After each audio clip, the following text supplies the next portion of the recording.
অনুষ্ঠানে প্রধানমন্ত্রী নরেন্দ্র মোদীর সরাসরি নজর রাখবো। कितने ही भाव उमड़ रहे हैं। हमारा और आपका मन की बात का ये साथ अपने 99 पायदान पर आ पहुंचा है। आमतौर पर हम सुनते हैं कि 99 का फेर बहुत कठिन होता है।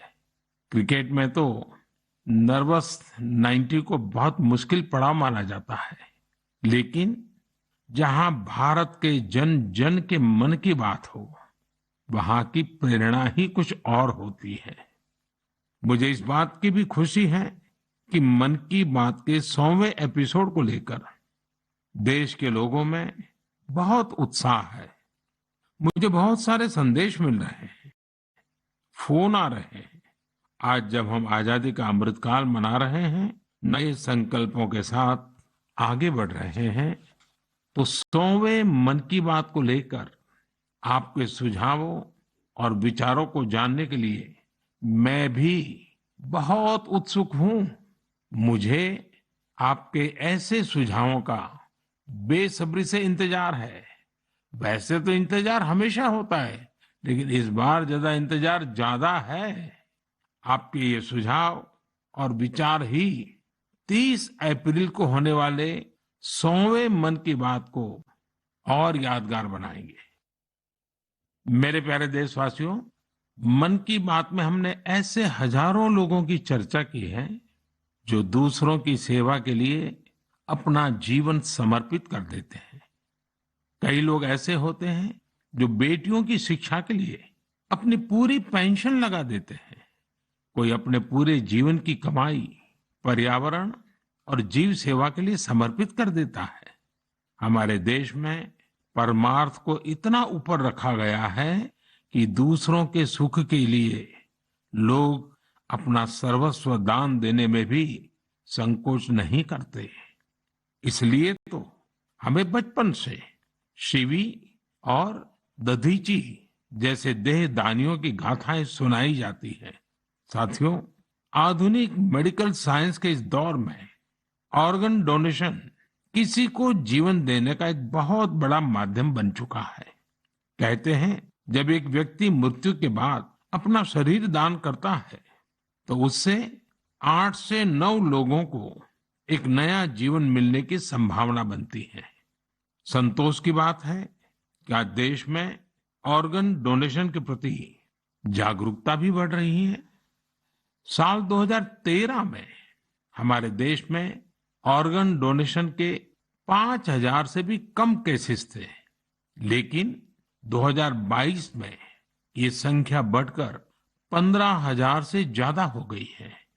ऑर्गन डोनेशन करने वाले व्यक्तियों ने, उनके परिवार ने वाकई बहुत पुण्य का काम किया है। साथियों, मेरा बहुत समय से मन था कि मैं ऐसा पुण्य कार्य करने वाले लोगों के मन की बात जानूं और इसे देशवासियों के साथ भी शेयर करूं। इसलिए आज मन की बात में हमारे साथ एक प्यारी सी बिटिया, एक सुंदर गुड़िया के पिता और उनकी माताजी हमारे साथ जुड़ने जा रहे हैं। पिताजी का नाम है सुखबीर सिंह संधू जी और माताजी का नाम है सुप्रीत कौर जी। ये परिवार पंजाब के अमृतसर में रहते हैं। बहुत मन्नतों के बाद उन्हें एक बहुत सुंदर गुड़िया, बिटिया हुई थी। घर के लोगों ने बहुत प्यार से उसका नाम रखा था अबाबत कौर। अबाबत का अर्थ दूसरे की सेवा से जुड़ा है, दूसरों का कष्ट दूर करने से जुड़ा है। अबाबत जब सिर्फ 39 दिन की थी, तभी वो ये दुनिया छोड़कर चली गई। लेकिन सुखबीर सिंह संधू जी और उनकी पत्नी सुप्रीत कौर जी ने, उनके परिवार ने बहुत ही प्रेरणादायी फैसला लिया। ये फैसला था 39 दिन की उम्र वाली बेटी के अंगदान का, ऑर्गन डोनेशन का। हमारे साथ इस समय फोन लाइन पर सुखबीर सिंह और उनकी श्रीमती जी मौजूद है। आइए उनसे बात करते हैं। सुखबीर जी, नमस्ते। नमस्ते माननीय प्रधानमंत्री जी, सत श्री अकाल। सत श्री अकाल जी, सत श्री अकाल जी। सुखबीर जी, मैं आज मन की बात के संबंध में सोच रहा था तो मुझे लगा कि अबाबत की बात इतनी प्रेरक है, वो आप ही के मुंह से सुनूं, क्योंकि घर में बेटी का जन्म जब होता है तो अनेक सपने, अनेक खुशियां लेकर आता है। लेकिन बेटी इतनी जल्दी चली जाए, वो कष्ट कितना भयंकर होगा, उसका भी मैं अंदाज लगा सकता हूँ। जिस प्रकार से आपने फैसला लिया, तो मैं सारी बात जानना चाहता हूँ जी। सर, भगवान ने बहुत अच्छा बच्चा दिया था हमें। बहुत प्यारी गुड़िया हमारे घर में आई थी। उसके पैदा होते ही हमें पता चला कि उसके दिमाग में एक ऐसा नाड़ियों का गुच्छा बना हुआ है जिसकी वजह से उसके दिल का आकार बड़ा हो रहा है। तो हम हैरान हो गए कि बच्चे की सेहत इतनी अच्छी है, इतना खूबसूरत बच्चा है और इतनी बड़ी समस्या लेकर पैदा हुआ है। तो पहले 24 दिन तक तो बहुत ठीक रहा बच्चा, बिल्कुल नॉर्मल रहा। अचानक उसका दिल एकदम काम करना बंद हो गया। तो हम जल्दी से उसको हॉस्पिटल लेके गए। वहां डॉक्टरों ने उसको रिवाइव तो कर दिया, लेकिन समझने में टाइम लगा कि इसको क्या दिक्कत आई, इतनी बड़ी दिक्कत के छोटा सा बच्चा और अचानक दिल का दौरा पड़ गया। तो हम उसको इलाज के लिए पीजीआई चंडीगढ़ ले गए।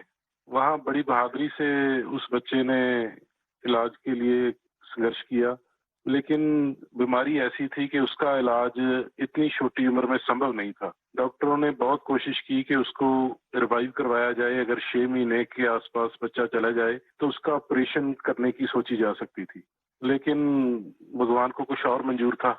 उन्होंने केवल 39 डेज की जब हुई तो डॉक्टर्स ने कहा कि इसको दोबारा दिल का दौरा पड़ा है, अब उम्मीद बहुत कम रह गई है। तो हम दोनों मियाँ बीवी रोते हुए इस निर्णय पे पहुंचे कि हमने देखा था उसको बहादुरी से जूझते हुए, बार बार ऐसे लग रहा था जैसे कि अब चला जाएगी, लेकिन फिर रिवाइव कर रही थी। तो हमें लगा कि इस बच्चे का यहाँ आने का कोई मकसद है। तो उन्होंने जब बिल्कुल ही जवाब दे दिया तो हम दोनों ने डिसाइड किया कि क्यों ना हम इस बच्चे के ऑर्गन डोनेट कर दें, शायद किसी और की जिंदगी में उजाला आ जाए। फिर हमने पीजीआई के जो एडमिनिस्ट्रेटिव ब्लॉक है उनमें संपर्क किया और उन्होंने हमें गाइड किया। इतने छोटे बच्चे के केवल किडनीज ही दी जा सकती हैं। परमात्मा ने हिम्मत दी। गुरु नानक साहब का फलसफा है, इसी सोच से हमने डिसीजन ले लिया जी। नहीं, गुरुओं ने जो शिक्षा दी है उसको आपने जी करके दिखाया जी। सुरप्रीत जी हैं क्या, उनसे बात हो सकती है? जी सर। हेलो। सुरप्रीत जी, मैं आपको प्रणाम करता हूँ। नमस्कार सर, नमस्कार सर। ये हमारे लिए बड़ी गर्व की बात है कि आप हमसे बात कर रहे हैं। आपने इतना बड़ा काम किया है और मैं मानता हूँ देश ये सारी बातें जब सुनेगा तो बहुत लोग किसी की जिंदगी बचाने के लिए आगे आएंगे। अबाबत का ये योगदान है, ये बहुत बड़ा है जी। सर, ये भी गुरु नानक पातशाह जी की शायद बख्शिश थी कि उन्होंने हिम्मत दी ऐसा डिसीजन लेने में। गुरुओं की कृपा के बिना तो कुछ हो ही नहीं सकता जी। बिल्कुल सर, बिल्कुल। सुखबीर जी, जब आप अस्पताल में होंगे और ये हिला देने वाला समाचार जब डॉक्टर ने आपको दिया, उसके बाद भी आपने स्वस्थ मन से, आपने और आपकी श्रीमती जी ने इतना बड़ा निर्णय किया। गुरुओं की सीख तो है ही है, लेकिन आपके मन में इतना बड़ा उदार विचार, और सचमुच में अबाबत का जो अर्थ सामान्य भाषा में कहे तो मददगार होता है, ये काम कर दिया। ये उस पल को मैं सुनना चाहता हूँ जी। सर, एक्चुअली हमारे एक फैमिली फ्रेंड है प्रिया जी, उन्होंने अपने ऑर्गन डोनेट किए थे। उनसे भी हमें प्रेरणा मिली। तो उस समय तो हमें लगा कि शरीर जो है पंच तत्वों में विलीन हो जाएगा। जो कोई बिछड़ जाता है, चला जाता है, तो उसका शरीर को जला दिया जाता है या दबा दिया जाता है। लेकिन अगर उसके ऑर्गन किसी के काम आ जाए तो ये भले का ही काम है। और उस समय हमें और गर्व महसूस हुआ जब डॉक्टर्स ने ये बताया हमें कि आपकी बेटी इंडिया की यंगेस्ट डोनर बनी है जिसके ऑर्गन सक्सेसफुली ट्रांसप्लांट हुए। तो हमारा सर गर्व से ऊंचा हो गया कि जो नाम हम अपने पेरेंट्स का इस उम्र तक नहीं कर पाए, एक छोटा सा बच्चा आके इतने दिनों में हमारा नाम ऊंचा कर गया। और इससे और बड़ी बात है कि आज आपसे बात हो रही है इस विषय पे, हम प्राउड फील कर रहे हैं। सुखबीर जी, आज आपकी बेटी का सिर्फ एक अंग जीवित है ऐसा नहीं है। आपकी बेटी मानवता की अमर गाथा की अमर यात्री बन गई है। अपने शरीर के अंश के जरिए वो आज भी उपस्थित है। इस नेक कार्य के लिए मैं आपकी, आपकी श्रीमती जी की, आपके परिवार की सराहना करता हूं। Thank you sir. साथियों, ऑर्गन डोनेशन के लिए सबसे बड़ा जज्बा यही होता है कि जाते जाते भी किसी का भला हो जाए, किसी का जीवन बच जाए। जो लोग ऑर्गन डोनेशन का इंतजार करते हैं, वो जानते हैं कि इंतजार का एक एक पल गुजरना कितना मुश्किल होता है। और ऐसे में जब कोई अंगदान या देहदान करने वाला मिल जाता है, तो उसमें ईश्वर का स्वरूप ही नजर आता है। झारखंड की रहने वाली स्नेहलता चौधरी जी भी ऐसी ही थी, जिन्होंने ईश्वर बनकर दूसरों को जिंदगी दी। 63 वर्ष की स्नेहलता चौधरी जी अपना हार्ट, किडनी और लीवर दान करके गई। आज मन की बात में उनके बेटे भाई अभिजीत चौधरी जी हमारे साथ हैं। आइए उनसे सुनते हैं। अभिजीत जी नमस्कार। प्रणाम सर। अभिजीत जी, आप एक ऐसी माँ के बेटे हैं जिसने आपको जन्म देकर एक प्रकार से जीवन तो दिया ही, लेकिन और जो अपनी मृत्यु के बाद भी आपकी माता जी कई लोगों को जीवन दे करके गई। एक पुत्र के नाते अभिजीत, आप जरूर गर्व अनुभव करते होंगे। हाँ जी सर। आप अपनी माता जी के बारे में जरा बताइए, किन परिस्थितियों में ऑर्गन डोनेशन का फैसला लिया गया? मेरी माता जी सरायकेला बोल के एक छोटा सा गांव है झारखंड में, वहाँ पे मेरे मम्मी पापा दोनों रहते हैं।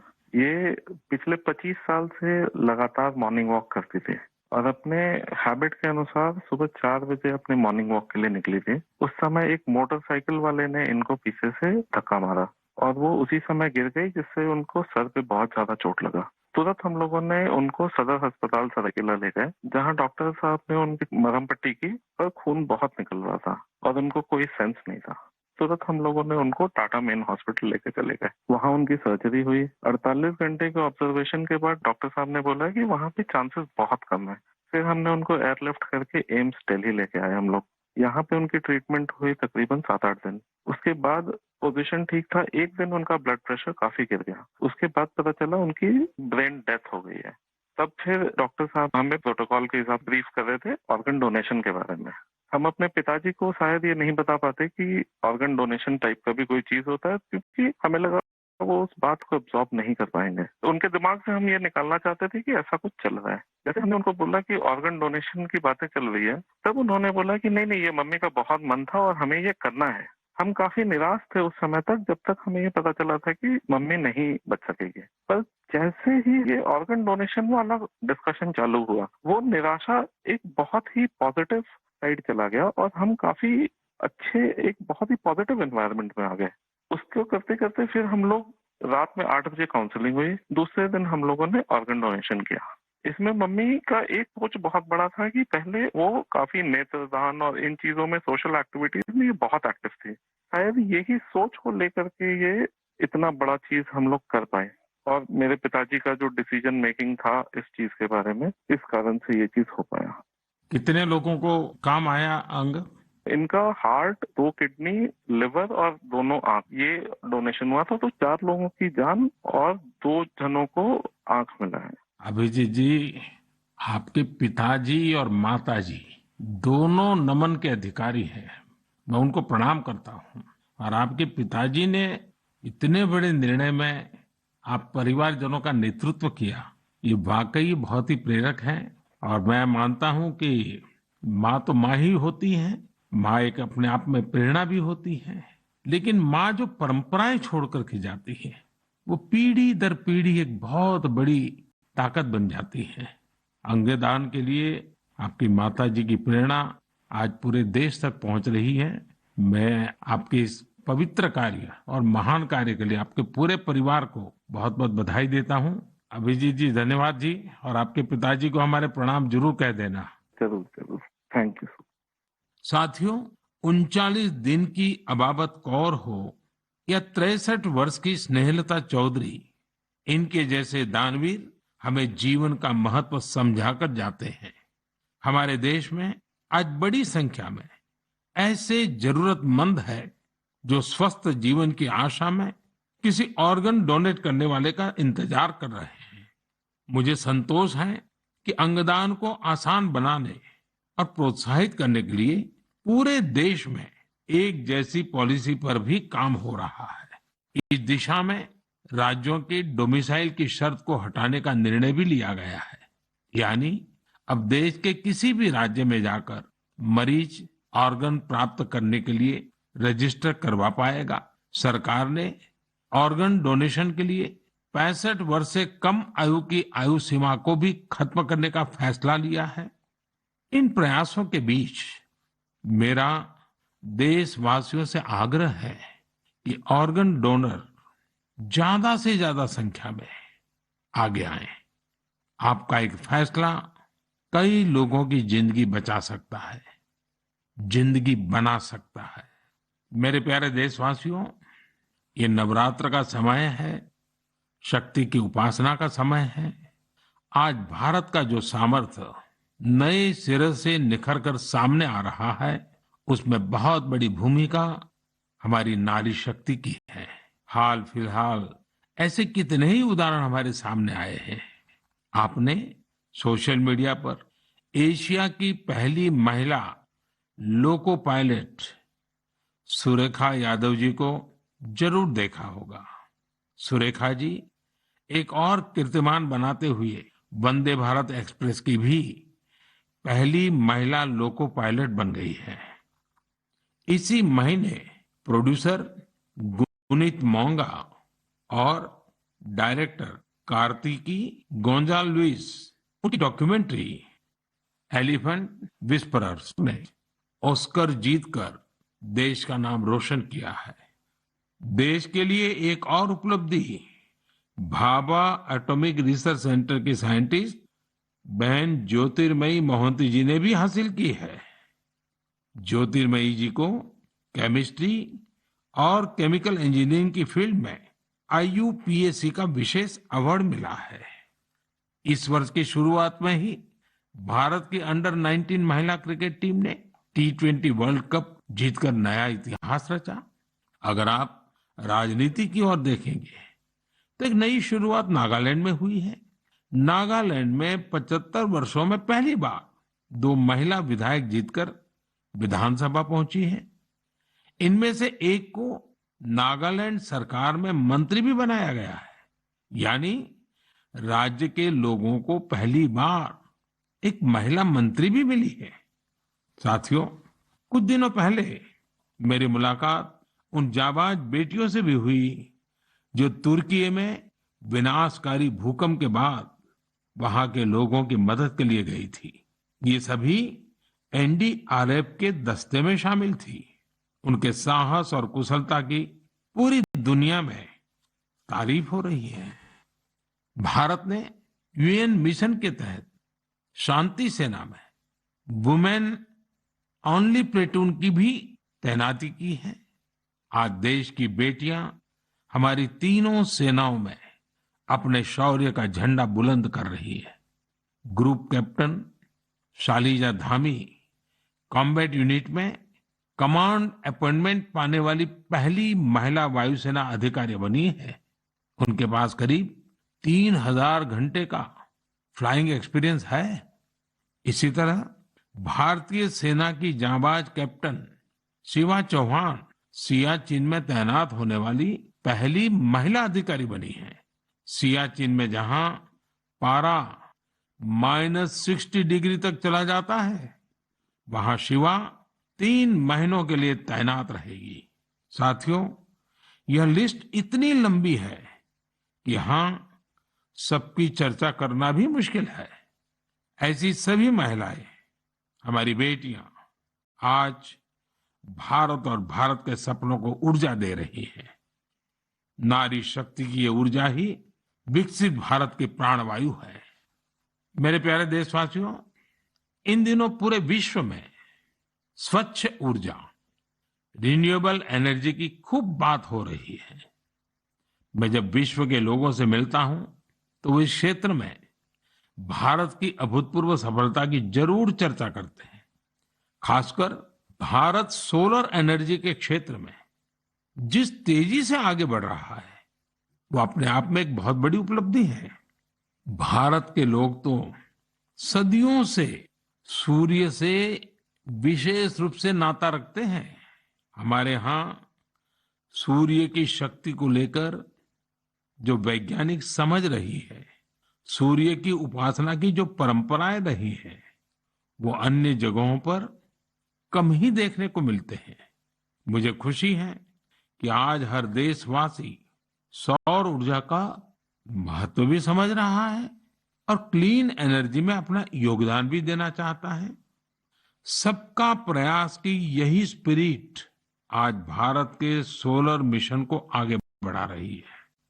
महाराष्ट्र के पुणे में ऐसे ही एक बेहतरीन प्रयास ने मेरा ध्यान अपनी ओर खींचा है। यहाँ एमएसआर ऑलिव हाउसिंग सोसाइटी के लोगों ने तय किया कि वे सोसाइटी में पीने के पानी, लिफ्ट और लाइट जैसी सामूहिक उपयोग की चीजें अब सोलर एनर्जी से ही चलाएंगे। इसके बाद इस सोसाइटी में सबने मिलकर सोलर पैनल लगवाए। आज इन सोलर पैनल से हर साल करीब 90,000 किलोवाट आवर बिजली पैदा हो रही है। इससे हर महीने लगभग 40,000 रुपए की बचत हो रही है। इस बचत का लाभ सोसाइटी के सभी लोगों को हो रहा है।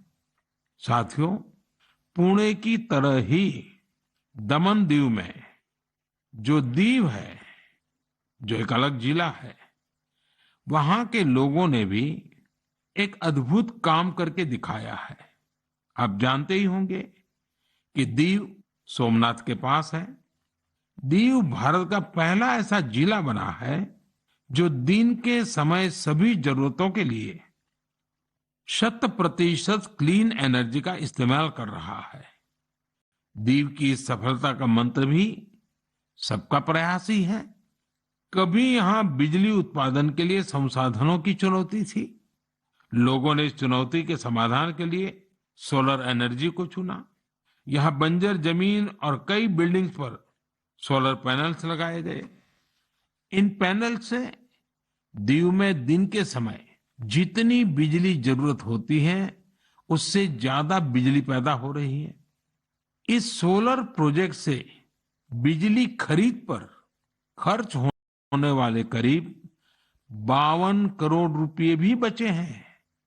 इसे पर्यावरण की भी बड़ी रक्षा हुई है।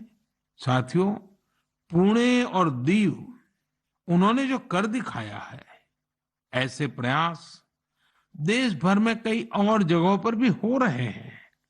इनसे पता चलता है कि पर्यावरण और प्रकृति को लेकर हम भारतीय कितने संवेदनशील हैं और हमारा देश किस तरह भविष्य की पीढ़ी के लिए बहुत जागृत है। मैं इस तरह के सभी प्रयासों की हृदय से सराहना करता हूं। मेरे प्यारे देशवासियों, हमारे देश में समय के साथ स्थिति परिस्थितियों के अनुसार अनेक परंपराएं विकसित होती है। यही परंपराएं हमारी संस्कृति का सामर्थ्य बढ़ाती हैं और उसे नित्य नूतन प्राण शक्ति भी देती है। कुछ महीने पहले ऐसी ही एक परंपरा शुरू हुई काशी में। काशी तमिल संगमम के दौरान काशी और तमिल क्षेत्र के बीच सदियों से चले आ रहे ऐतिहासिक और सांस्कृतिक संबंधों को सेलिब्रेट किया गया। एक भारत श्रेष्ठ भारत की भावना हमारे देश को मजबूती देती है। हम जब एक दूसरे के बारे में जानते हैं, सीखते हैं, तो एकता की ये भावना और प्रगाढ़ होती है। यूनिटी की इसी स्पिरिट के साथ अगले महीने गुजरात के विभिन्न हिस्सों में सौराष्ट्र तमिल संगमम होने जा रहा है। सौराष्ट्र तमिल संगमम 17 से 30 अप्रैल तक चलेगा। मन की बात के कुछ श्रोता जरूर सोच रहे होंगे कि गुजरात के सौराष्ट्र का तमिलनाडु से क्या संबंध है। दरअसल सदियों पहले सौराष्ट्र के अनेकों लोग तमिलनाडु के अलग अलग हिस्सों में बस गए थे। ये लोग आज भी सौराष्ट्री तमिल के नाम से जाने जाते हैं। उनके खान पान, रहन सहन, सामाजिक संस्कारों में आज भी कुछ कुछ सौराष्ट्र की झलक मिल जाती है। मुझे इस आयोजन को लेकर तमिलनाडु से बहुत से लोगों ने सराहना भरे पत्र लिखे हैं। मदुरई में रहने वाले जयचंद्रन जी ने एक बड़ी ही भावुक बात लिखी है।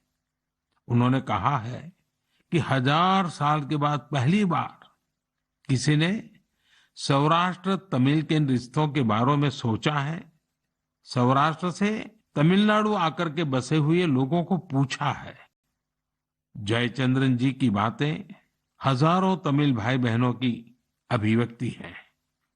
साथियों, मन की बात के श्रोताओं को मैं असम से जुड़ी हुई एक खबर के बारे में बताना चाहता हूं। ये भी एक भारत श्रेष्ठ भारत की भावना को मजबूत करती है। आप सभी जानते हैं कि हम वीर लासित बोरफुकन जी की 400वीं जयंती मना रहे हैं। वीर लासित बोरफुकन ने अत्याचारी मुगल सल्तनत के हाथों से गुवाहाटी को आजाद करवाया था। आज देश इस महान योद्धा के अदम्य साहस से परिचित हो रहा है।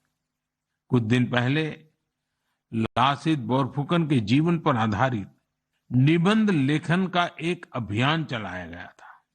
आपको यह जानकर आश्चर्य होगा कि इसके लिए करीब 45 लाख लोगों ने निबंध भेजे। आपको ये जानकर भी खुशी होगी कि अब यह एक गिनीज रिकॉर्ड बन चुका है। और सबसे बड़ी बात है, और जो ज्यादा प्रसन्नता की बात यह है कि वीर लासित बोरफुकन पर ये जो निबंध लिखे गए हैं उसमें करीब करीब 23 अलग अलग भाषाओं में लिखा गया है और लोगों ने भेजा है। इनमें असमिया भाषा के अलावा हिंदी, अंग्रेजी, बांग्ला, बोडो, नेपाली, संस्कृत, संथाली जैसी भाषाओं में लोगों ने निबंध भेजे हैं। मैं इस प्रयास का हिस्सा बने सभी लोगों की हृदय से प्रशंसा करता हूं। मेरे प्यारे देशवासियों, जब कश्मीर या श्रीनगर की बात होती है तो सबसे पहले हमारे सामने उसकी वादियां और डल झील की तस्वीर आती है। हम में से हर कोई डल झील के नजारों का लुत्फ उठाना चाहता है, लेकिन डल झील में एक और बात खास है। डल झील अपने स्वादिष्ट लोटस स्टेम्स, कमल के तनों या कमल ककड़ी के लिए भी जानी जाती है। कमल के तनों को देश में अलग अलग जगह अलग अलग नाम से जानते हैं। कश्मीर में इन्हें नादरू कहते हैं। कश्मीर के नादरू की डिमांड लगातार बढ़ रही है। इस डिमांड को देखते हुए डल झील में नादरू की खेती करने वाले किसानों ने एक एफपीओ बनाया है। इस एफपीओ में करीब 250 किसान शामिल हुए हैं। आज ये किसान अपने नादरू को विदेशों तक भेजने लगे हैं।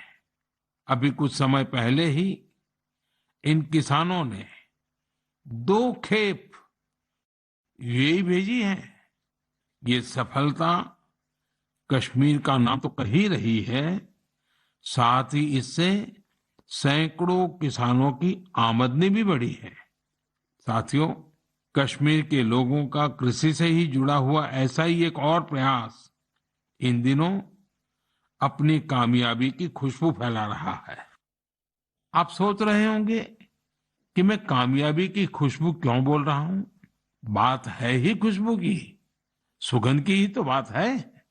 दरअसल जम्मू कश्मीर के डोडा जिले में एक कस्बा है भदरवा। यहाँ के किसान दशकों से मक्के की पारंपरिक खेती करते आ रहे थे, लेकिन कुछ किसानों ने कुछ अलग करने की सोची। उन्होंने फ्लोरिकल्चर यानी फूलों की खेती का रुख किया। आज यहाँ के करीब 2500 किसान, 2500 किसान लेवेंडर की खेती कर रहे हैं। इन्हें केंद्र सरकार के एरोमा मिशन से मदद भी मिली है। इस नई खेती ने किसानों की आमदनी में बड़ा इजाफा किया है और आज लेवेंडर के साथ साथ इनकी सफलता की खुशबू भी दूर दूर तक फैल रही है। साथियों, जब कश्मीर की बात हो, कमल की बात हो, फूल की बात हो, सुगंध की बात हो, तो कमल के फूल पर विराजमान रहने वाली मां शारदा का स्मरण आना बहुत स्वाभाविक है। कुछ दिन पूर्व ही कुपवाड़ा में मां शारदा के भव्य मंदिर का लोकार्पण हुआ है।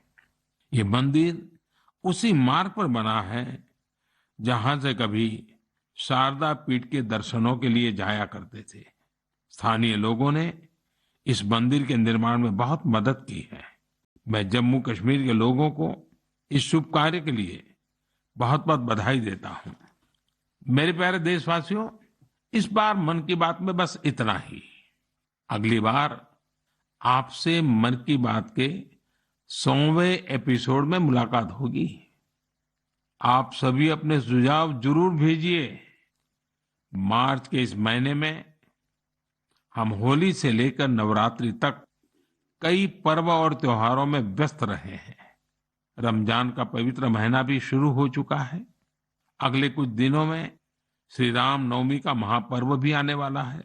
इसके बाद महावीर जयंती, गुड फ्राइडे और ईस्टर भी आएंगे।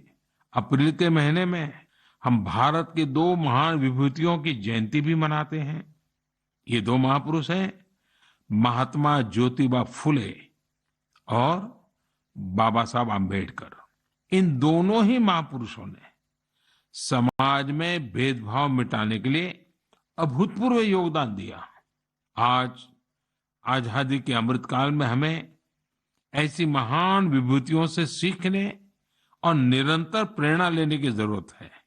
हमें अपने कर्तव्यों को सबसे आगे रखना है। साथियों, इस समय कुछ जगहों पर कोरोना भी बढ़ रहा है, इसलिए आप सभी को एहतियात बरतनी है, स्वच्छता का भी ध्यान रखना है। अगले महीने मन की बात के 100वें एपिसोड में हम लोग फिर मिलेंगे। तब तक के लिए मुझे विदा दीजिए। धन्यवाद। नमस्कार। হেডলাইন্স নিবেদন করছে UVA